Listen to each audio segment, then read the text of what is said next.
یا نبی مصطفیٰ سید الانبیاء، یا نبی مصطفیٰ سید الانبیاء، یا نبی مصطفیٰ سید الانبیاء، یا نبی مصطفیٰ سید الانبیاء،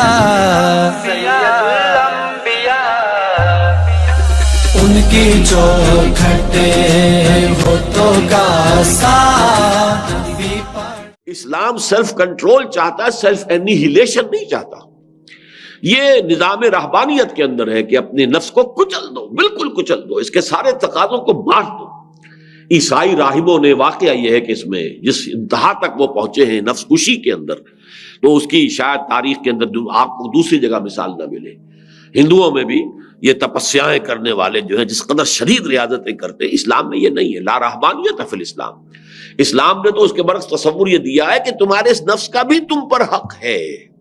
حضرت عبداللہ ابن عمرو ابن العاص، جن کی ایک حدیث بھی میں ابھی آپ کو سنا چکا ہوں، ایک روایت، انہی کا واقعہ آتا ہے کہ ان کے بارے میں حضور کو یہ خبر دی گئی کہ یہ عبداللہ جو ہے، عمرو ابن العاص کے بیٹے عبداللہ، یہ تو ہر روز روزہ رکھتے ہیں اور پوری رات کھڑے رہتے ہیں، نوافل ادا کرتے ہیں۔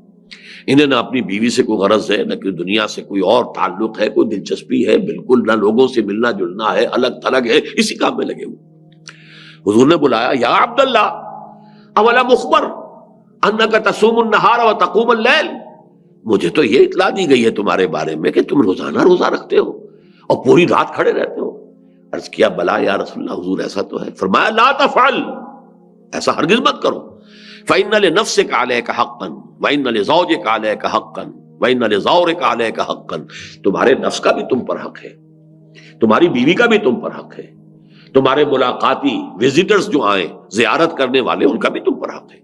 یہ سارے حقوق ادا کرنے، تو نفس کو بھی اس کا حق ادا کیجئے، لیکن یہ کہ وہ کیجئے اس طریقے سے کہ آپ فیصلہ کریں کہ نفس کو کیا دینا ہے کیا نہیں دینا۔ یہ نہ ہو کہ نفس کا جو تقاضا اندر سے ابھرا، نفس ما ہم کم طرح فرعون نیست لیکن اورعون ایرعون نیست، وہ فرعون بن جائے اور وہ یہ کہے جیسے کہ فرعون نے کہا تھا کہ الیس لی ملک مصر، کیا مصر کی بادشاہی میری نہیں ہے؟ وہذہ الانہار تجری من تحتی، یہ تمام جو آبپاشی کا نظام ہے یہ میرے کنٹرول میں، جس کو چاہوں پانی دوں، جس کا چاہوں روک دوں، میرا اختیار مطلق ہے، میں نہیں جانتا کون اللہ، کون رسول، کون موسیٰ، کون خدا، میں نہیں جانتا۔ اسی طرح میرا نفس بھی کہتا ہے، امام روم فرماتے ہیں مولانا رومی کہ نفس ما ہم کم طرز فرعون نیست، یہ فرعون سے کم نہیں ہے۔ یہ بھی کہتا ہے یہ وجود میرا ہے، اس پر میری مرضی چلے گی، میرا تقاضا پورا ہوگا، میری خواہش کی تسکین کی جائے گی، مجھے اس سے بحث نہیں کہ حلال کیا ہے، حرام کیا ہے، جائز کیا ہے، ناجائز کیا ہے۔